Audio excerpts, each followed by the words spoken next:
Cumprimento a todos com a paz do Senhor Jesus. É muito bom estarmos reunidos na presença de Deus,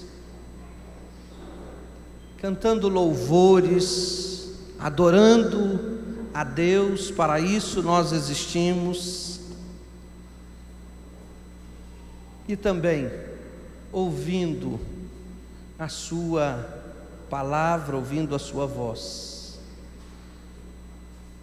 O salmista, ele tinha sempre em mente dois propósitos para estar na presença de Deus. E ele disse: uma coisa pedi, e é o que eu vou buscar, que eu possa estar na casa do Senhor todos os dias, para contemplá-lo e para aprender no seu templo. Quase todos os domingos, na minha igreja, nós temos cultos no domingo pela manhã e no domingo à noite, e eu moro bem próximo da igreja, e posso lhe garantir que todos os domingos eu faço para mim a mesma pergunta. Eu pergunto para mim: eu estou indo na igreja porque eu sou pastor, ou estou indo com o propósito de adorar o Senhor? E eu peço que o Espírito Santo sempre me ajude a sondar a motivação do meu coração. Queridos, estar com vocês na noite de sexta, na noite de sábado e na noite de hoje foi para mim um grande presente de Deus. E eu louvo a Deus por esta oportunidade que Ele deu a mim e a minha família de estar com vocês. Meus filhos, quando é dito na minha casa sobre a possibilidade de estar em Penápolis, meus filhos sempre aguardam essas oportunidades com bastante ansiedade, com bastante alegria. E quando chegamos aqui, sempre eles perguntam: nós temos que ir embora hoje? Mas louvamos a Deus por estar aqui. Agradeço ao pastor Jorge, não o conhecia, pastora Miriam. Agradeço ao irmão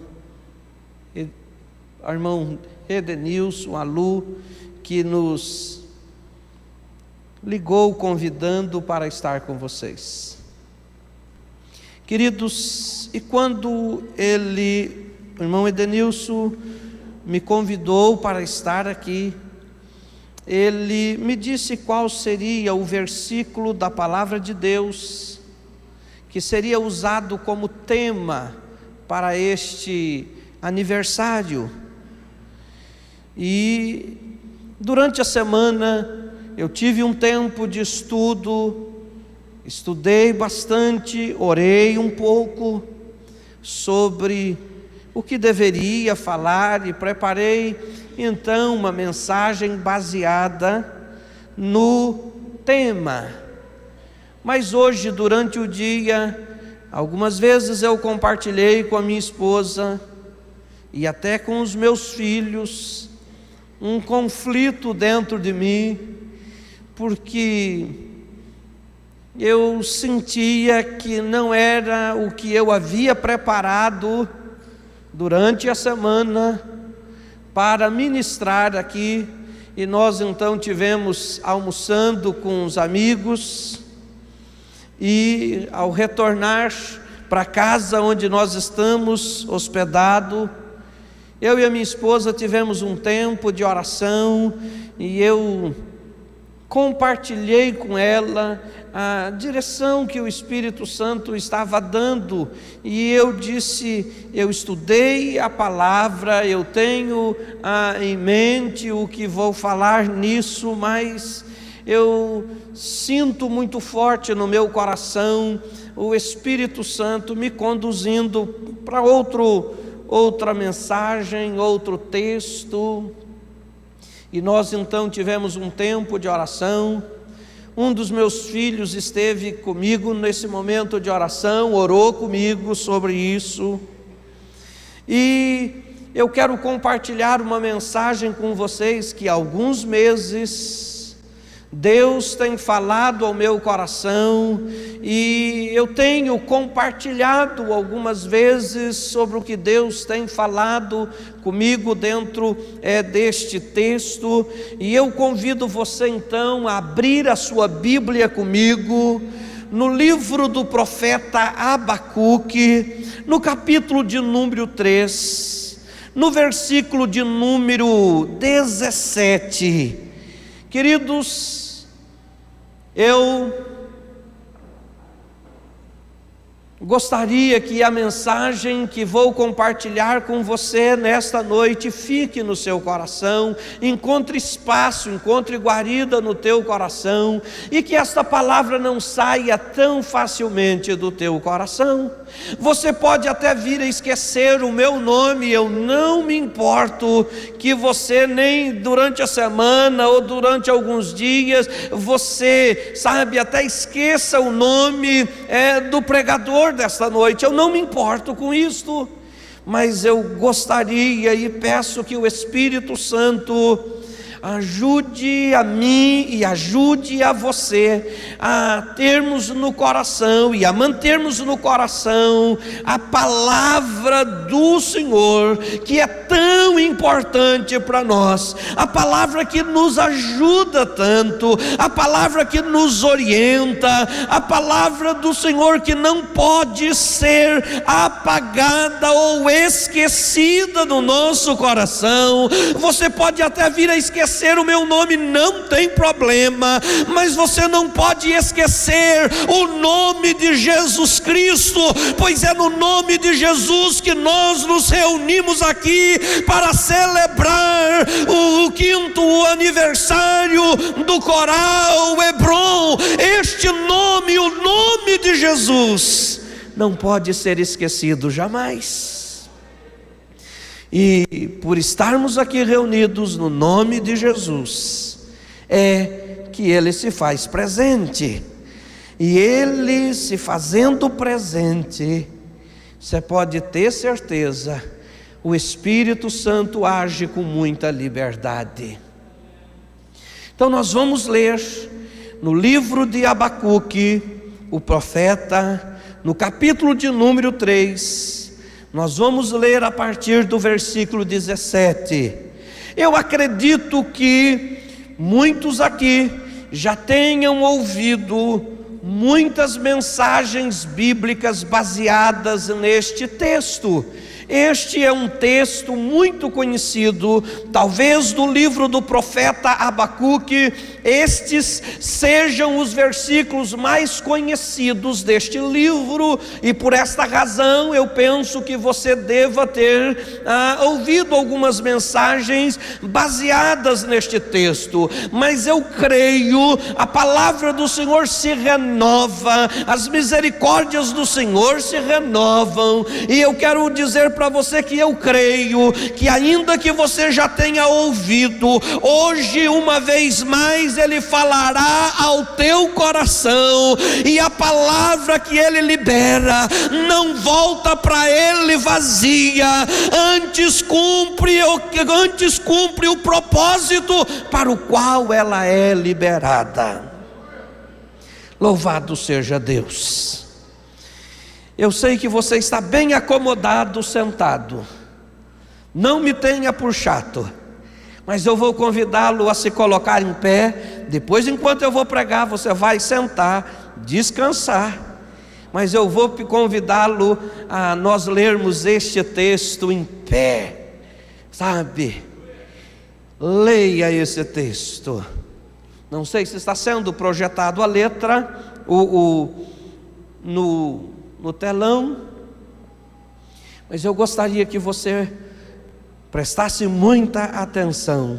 Diz-nos assim: mesmo não florescendo a figueira, e não havendo uvas nas videiras, mesmo falhando a safra de azeitonas, e não havendo produção de alimento nas lavouras, nem ovelhas no curral, nem bois nos estábulos, ainda assim eu exultarei no Senhor e me alegrarei no Deus da minha salvação. O Senhor, o soberano, é a minha força. Ele faz os meus pés como os do servo, faz-me andar em lugares altos. Podeis vos assentar. Queridos, eu acredito que esta seja uma das mais lindas declarações de fé do Velho Testamento. Acredito que este texto que nós acabamos de ler seja ou se constitui em uma das mais belas declarações de fé do Velho Testamento.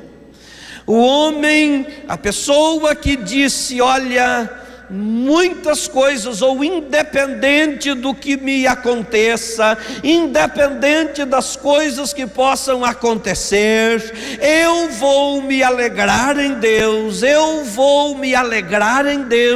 porque eu sei qual é o seu propósito na minha vida, eu sei que Ele é poderoso para me fazer andar acima de qualquer circunstância.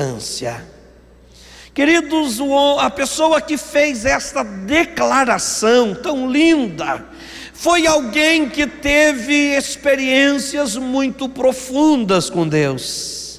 Foi uma pessoa que nem sempre ele teve uma fé incondicional assim. Esta pessoa que fez esta declaração nem sempre teve, esta fé tão linda, esta fé tão especial, esta fé tão grande, esta fé incondicional. A pessoa que fez esta declaração que acabamos de ler foi alguém que experimentou crise, foi alguém que passou por dúvidas, foi alguém que fez questionamentos para Deus. A pessoa que fez esta declaração linda de fé que nós acabamos de ler, queridos, é alguém que se chega para Deus e ele enche Deus de pergunta, e ele então diz para Deus: Deus, eu não entendo o que acontece na minha vida, eu não entendo o que está acontecendo à minha volta, eu não compreendo a situação que nós como país estamos atravessando, eu não entendo. Queridos, o relacionamento com Deus, o se relacionar com Deus é tão lindo, que com Deus você tem a liberdade de falar tudo o que está no seu coração.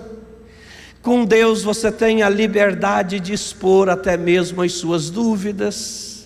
Com Deus você tem a liberdade de expor a sua incredulidade. Você pode até ser repreendido. No caso de Tomé, ele manifestou dúvida sobre a ressurreição de Jesus, mas quando o Senhor Jesus se encontra com ele, diz: olha, Tomé, você não deveria ser incrédulo, você deve ser crente.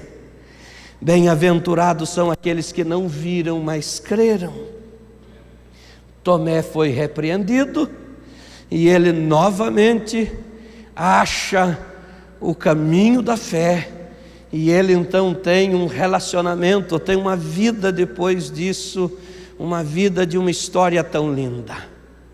Se você abrir a sua Bíblia no capítulo 1 do livro de Abacuque, você vai perceber que o livro de Abacuque começa com 3 pontos de interrogação. Você vai perceber que o livro de Abacuque começa com ele orando, mas a oração dele não expressa uma fé, não expressa muita fé, não está dizendo: Deus, eu creio nas tuas promessas, não é uma oração dizendo: Deus, eu creio que o Senhor tem grandes coisas para fazer. Não, a oração que ele faz no início do livro é de questionamento. Ele se põe a questionar a Deus, e ele então começa perguntando: Deus, até quando? Até quando eu vou orar? Até quando eu vou orar? Até quando eu vou orar e o Senhor vai se mostrar indiferente? Até quando, Senhor, eu clamarei e o Senhor não me escutarás? Até quando, Senhor, vai ser assim a minha vida? Até quando eu devo ter uma vida de oração sem que eu obtenha resposta, sem que eu veja a resposta, sem que eu tenha a resposta do Senhor? Queridos, quantos de nós já vivemos esse dilema? Quantos de nós já experimentamos isto na pele? Quantos de nós já fizemos esta mesma pergunta? Quantas vezes você se dispôs a orar por uma situação que parecia não estar dando resultado ou não ter resultado? Quantas vezes você buscou por situações e a resposta que você esperava com tanta ansiedade não chegou ou não chegava? Queridos, esse profeta viveu exatamente isso. E ele começa o seu livro, ele começa então a sua história dizendo: até quando eu vou orar? Até quando eu vou clamar? E o Senhor não vai me escutar. Parece que há momentos na nossa vida que o silêncio de Deus se estabelece na nossa busca, e aí nós queremos romper, nós queremos resposta, nós queremos que Ele nos fale sobre o que estamos vivendo, sobre o que estamos experimentando, sobre o que estamos buscando, e Ele não responde. E o profeta Abacuque continua na sua fala, continua na sua oração, dizendo: até quando gritarei a ti? Até quando eu vou gritar? Até quando eu vou gritar violência, violência, violência, violência? Ele está dizendo para Deus: Deus, até quando eu vou ter que apontar para o Senhor tudo o que está acontecendo à minha volta? Até quando eu vou ter que apontar para o Senhor uma realidade dura, uma realidade difícil, uma realidade vergonhosa? Até quando eu vou ter que apontar para o Senhor uma realidade tão difícil, e o Senhor não salva, e o Senhor não age, e o Senhor não faz nada? Até quando eu vou ter que apontar uma realidade sem que o Senhor se faça nada, sem que o Senhor se mobilize para mudar a realidade, para mudar a situação? Você já experimentou isso na sua vida? De orar e contar para Deus uma situação que está incomodando, inquietando, preocupando, angustiando, e você espera alguma ação. Primeiro você espera alguma resposta, primeiro você espera alguma palavra que responda a tua busca, que responda a tua oração. Depois você espera uma ação de Deus, uma ação que mude uma situação que está angustiando o teu coração. E nada de palavra, nada de ação, nada de intervenção de Deus, nada disso. E era este o drama que Abacuque estava vivendo. E aí ele aponta, ele faz para Deus uma terceira pergunta, e ele diz: por que me fazes ver injustiça e contemplar a maldade? Por que o Senhor me faz ver isto? Eu não entendo. Deus, eu não estou entendendo. Eu não entendo porque eu oro e o Senhor não responde. Eu não entendo porque eu mostro uma situação e o Senhor não faz nada. E agora, Deus, eu não entendo o porquê que o Senhor me faz enxergar o que eu não gostaria de enxergar. Eu não sei porque é que o Senhor permita que eu veja tudo o que está acontecendo à minha volta, tudo o que está acontecendo no meu país, na minha nação. Tudo que eu vejo é injustiça, tudo que eu vejo é maldade. A destruição e a violência estão diante de mim. Há uma luta e conflito por todo lado. E ele diz: por isso a lei se enfraquece e a justiça nunca prevalece. Os ímpios prejudicam os justos, e assim a justiça é pervertida. Você já questionou em algum momento a situação pelo qual nós passamos em nosso país?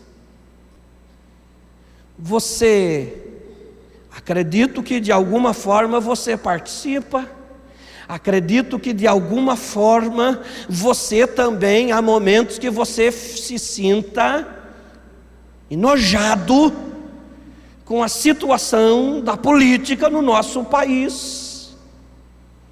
E nós, que servimos a Deus, temos que tomar uma posição, no mínimo, de orar. No mínimo de orar. Porque se nós como cristãos não assumimos esta posição, queridos, significa que nós estamos insensíveis demais. E Abacuque, o profeta, estava vivendo esse drama, estava vivendo esta luta.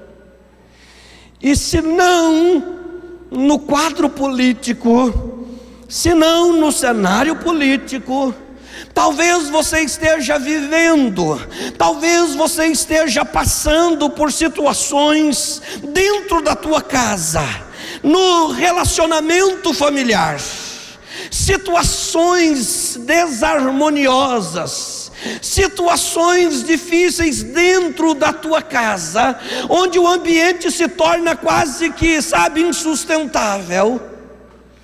Se não no ambiente de família, se não dentro do relacionamento familiar, talvez na sua vida profissional. Você talvez experimentando situações na tua vida profissional que está totalmente fora do que você sonha, do que você deseja, do que você planeja ou planejou. E aí você vai entrando em crise e vai perguntando para Deus uma série de coisas. Eu penso que aqui, se não todos, a maioria já viveu conflitos parecidos com o de Abacuque.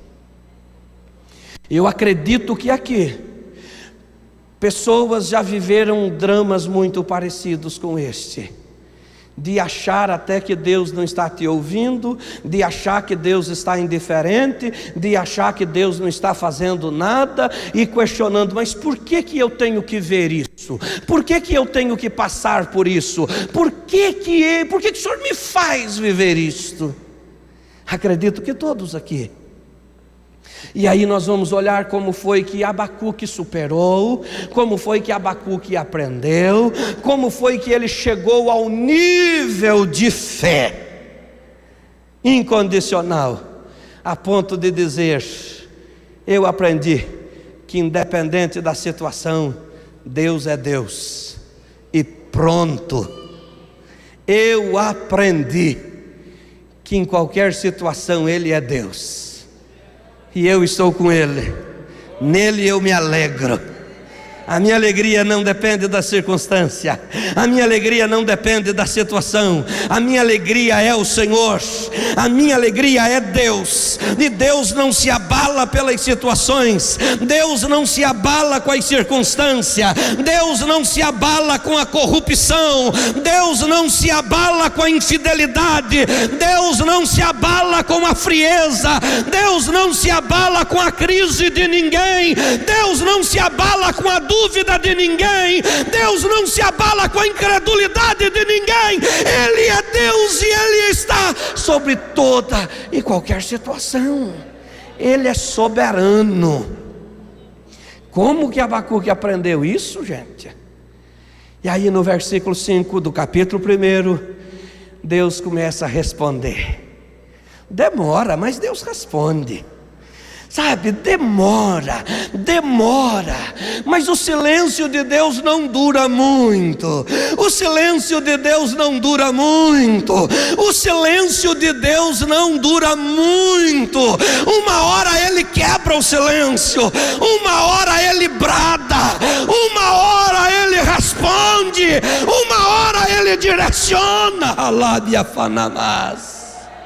E no versículo 5 Deus começa a dizer: ah, meu filho, eu estou para fazer coisas grandes. Então começa a olhar ao seu redor. Olha, projete versículo 5 para mim, fazendo um favor. Ele então diz assim: olha ao seu redor e comece a observar a movimentação das coisas. Vede entre as nações e olhai e maravilhai-vos, e comece a admirar. Porque ainda nos seus dias, Abacuque, ainda nos seus dias, uma obra que eu vou realizo em vossos dias, uma obra que vós não crereis quando vos for contada. Deus pega aquele homem em crise, Deus pega aquele homem questionando, indagando a Deus, diz assim: vai, rapaz, levanta a cabeça e começa a olhar à sua volta. Levanta a cabeça e começa a olhar à sua volta. Começa a contemplar, para de questionar e começa a ver as coisas. Para de questionar, para de achar que eu estou indiferente, para de achar que, olha, eu estou ignorando a sua situação, para de achar que eu estou ignorando a sua crise, e começa a olhar à sua volta. Olha, comece a ver as coisas à sua volta, porque olha, vai acontecer coisas. Eu realizo coisas tão grandes que você mesmo teria dificuldade de acreditar se fosse contada. É assim que Deus faz. Por isso que Deus colocou na boca de Jeremias a seguinte palavra: clama a mim e responder-te-ei, e anunciar-te-ei. Eu farei coisas tão grandes, e farei coisas tão grandes e surpreendentes. Aplaude. Se é para aplaudir a Jesus, aplaude, bem aplaudido, porque Ele é digno de ser aplaudido, honrado e glorificado. Deus faz coisas grandes. Deus faz coisas grandes. E aí Deus começa a falar. Gente, vocês sabem por que muitas vezes Deus estabelece um período de silêncio conosco? Para nos poupar. Porque nem sempre nós estamos preparados para ouvir o que Ele tem para falar. Se Ele fosse confiar os seus planos, os seus projetos, muitos de nós entraríamos em mais crise ainda. E Deus então começa a falar com Abacuque, começa a ver, olha. E Deus fala qual era o plano. Abacuque estava dizendo: olha, a nação de Israel, a corrupção está dominando tudo. Os juízes estão julgando, sabe, debaixo de corrupção, debaixo de propina, E ele começa a dizer para Deus: Deus, olha a situação. A justiça está pervertida. O ímpio parece que levando vantagem sempre. Era essa a questão. E aí Deus fala assim: meu filho, sabe como que eu vou acabar com isso? Sabe como que eu vou acabar com isso? Sabe como eu vou acabar com isso? Vai ser da seguinte forma. Eu vou trazer a Babilônia para cá. Eu vou trazer os da Babilônia aqui, e eles vão dar um jeito na coisa.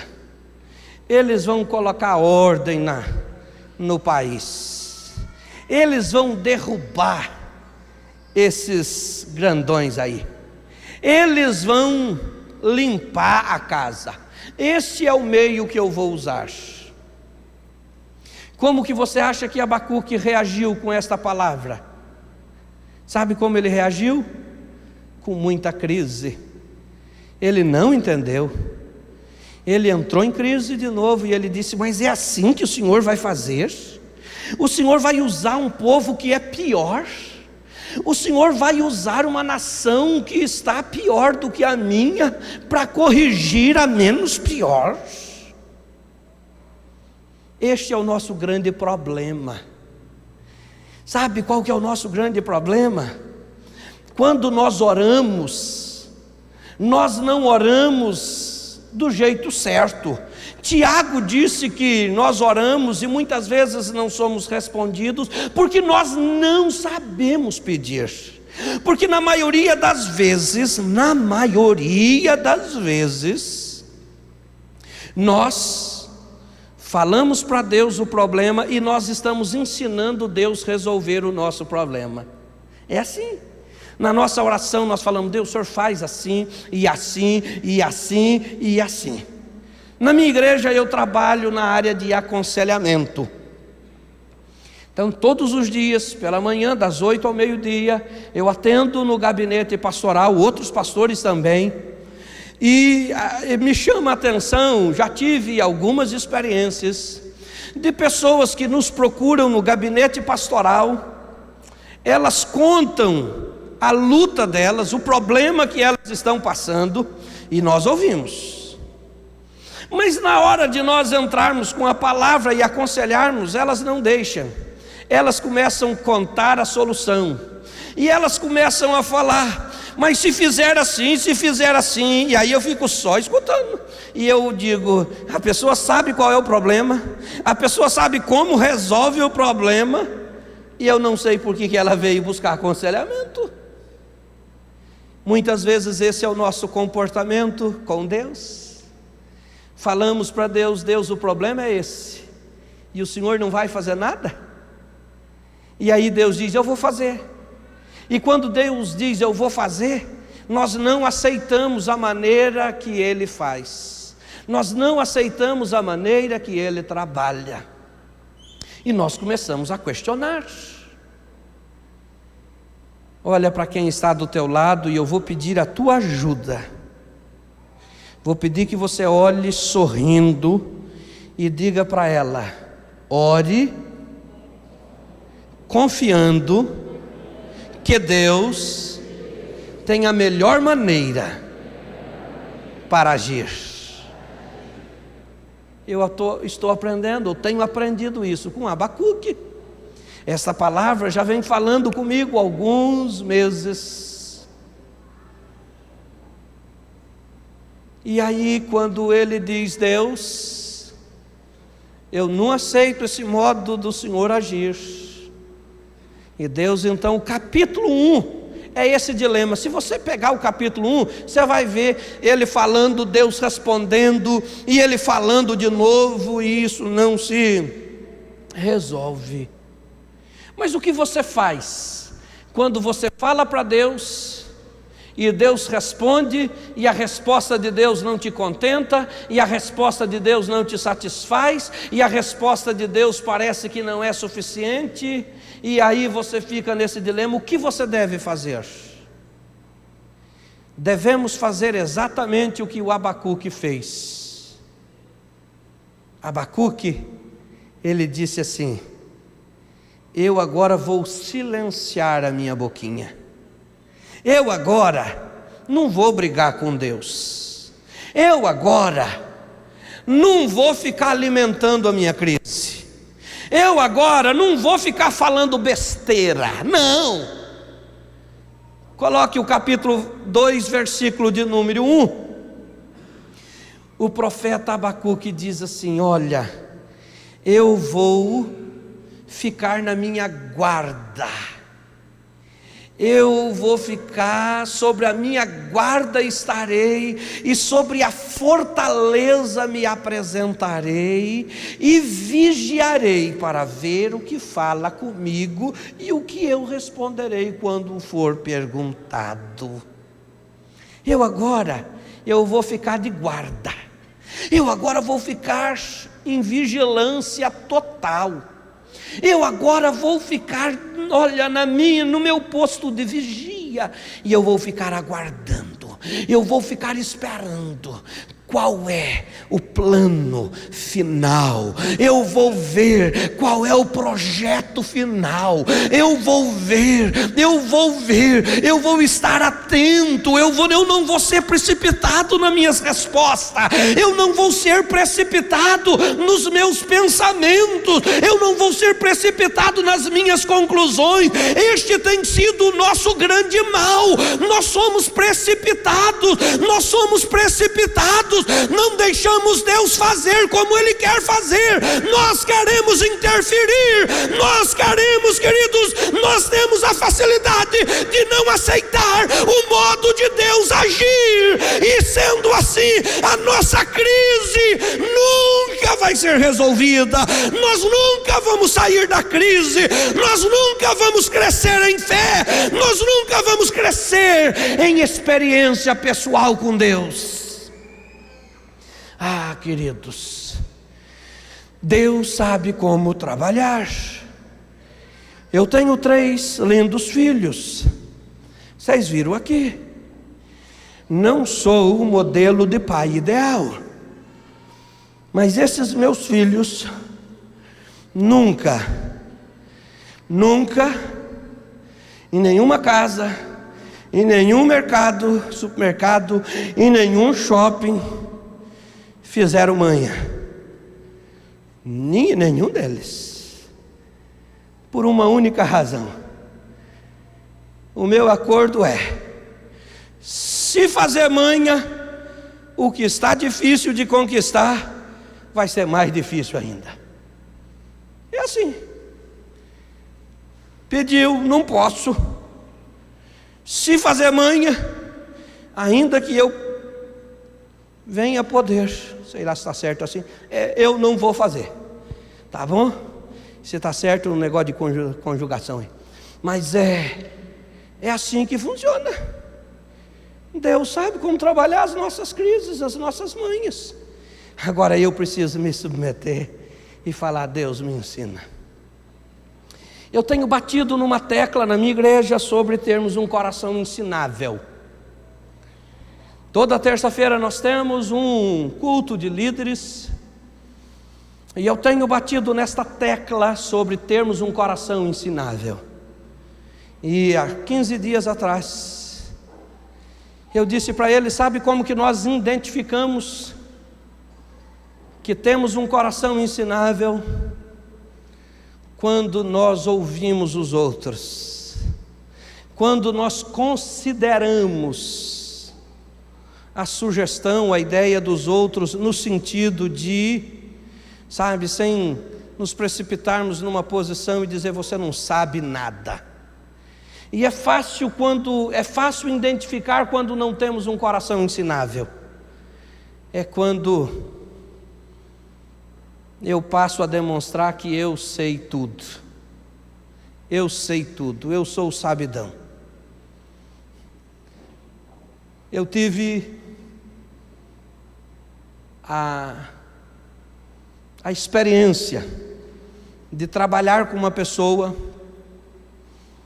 e eu comecei a observar aquela pessoa, e eu comecei a ter muita dificuldade com aquela pessoa, porque ele não tinha um coração ensinável. E quando nós estávamos num grupo reunido e alguém da equipe falava sobre qualquer situação, ele interrompia e ele começava a contar a história dele, e a história dele era sempre melhor do que a dos outros. Se nós estávamos num grupo e nós tomávamos o café da manhã todas as terças-feiras juntos com um grupo, e alguém do grupo começava a contar: o meu primo, aconteceu isso e isso e isso com o meu primo. Ele cortava e dizia: ah, mas com o meu primo. E aí eu fui observando aquele negócio. Se alguém contasse: ah, o meu carro, isso, ele interrompia aí: o meu carro. Não observe os outros não, observe se você está tendo essas, tá bom? Se você tem tido, corta isso. Isso é sinal que não temos coração ensinável, tá bom? Considere o que o outro está falando, não se precipite. E Abacuque tinha essa dificuldade. Deus começava a falar e ele se precipitava, e ele agora então diz assim: não vou agir mais assim, eu não vou ser precipitado nas minhas respostas, eu agora vou ouvir, eu agora vou ver, eu agora vou me policiar, eu agora vou ter mais esse cuidado. Porque quando nós não ouvimos, queridos, e respondemos sem ouvir, além de não termos a resposta, além de nós não aprendermos, o problema não é resolvido. E aí no capítulo 2, você pode ler com muito cuidado, e você vai ver agora, Deus, sabe, falando com Abacuque, e mostrando tão claramente as coisas, e mostrando a situação, e somente depois que Abacuque se posiciona, somente depois que ele toma esta posição, é que ele começa a ouvir a Deus. E ele começa então a aprender, a entender que Deus era soberano e ia agir naquela situação que estava levando a grandes crises. Ficarei no meu posto de sentinela e tomarei posição sobre a muralha, aguardarei para ver o que o Senhor me dirá e que resposta terei à minha queixa. E aí no versículo 2, do capítulo 2, Deus começa a responder. Olha para quem está do teu lado e diz assim: por um acaso você está esperando alguma resposta de Deus?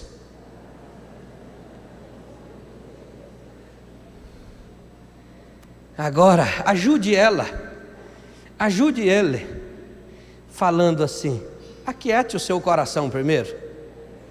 Aquiete o seu coração primeiro. Com o nosso coração agitado, dificilmente vamos entender. Com o nosso coração agoniado, dificilmente vamos compreender. E a partir do versículo 2, do capítulo 2, Deus começa a falar, e aí o texto bíblico diz: então o Senhor me respondeu, escreva claramente a visão em tábuas, para que se leia facilmente, pois a visão aguarda um tempo designado, ela fala do fim e não falhará, ainda que demore, espere-a, porque ela certamente virá e não se atrasará.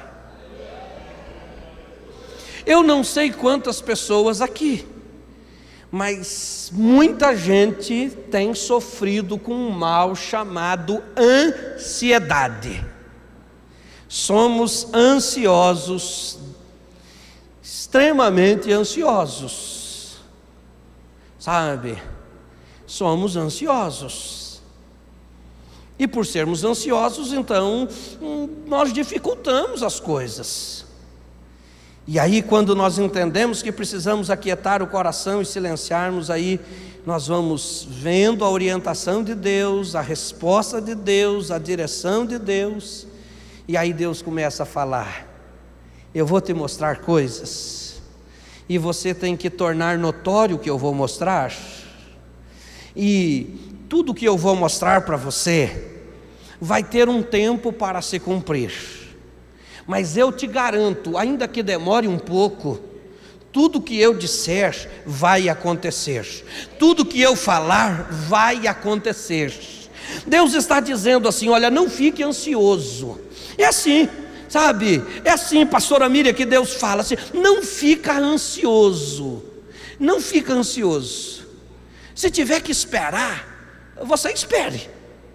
Pode lhe parecer que está demorando, mas fique tranquilo, fique tranquila, fique tranquilo, porque vai acontecer, vai acontecer, vai acontecer, vai acontecer. Não fique ansioso, não se encha de ansiedade, não se encha de ansiedade. Esta é a postura de um adorador que aprendeu a adorar, esta é a postura de alguém que aprendeu a confiar em Deus nas mais difíceis das circunstâncias.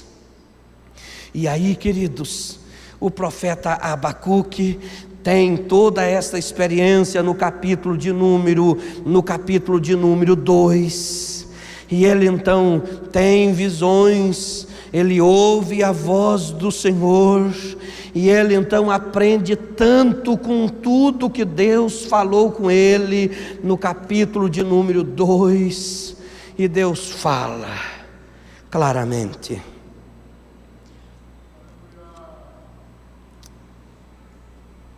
Quem aqui tem o hábito de vir à igreja toda semana? Levanta a mão, faz assim com a mão. Você que toda semana está na igreja, toda semana você ouve uma palavra bíblica, se não todo dia. A grande questão nossa é, e nós precisamos perguntar: o que é que nós fazemos com aquilo que nós ouvimos?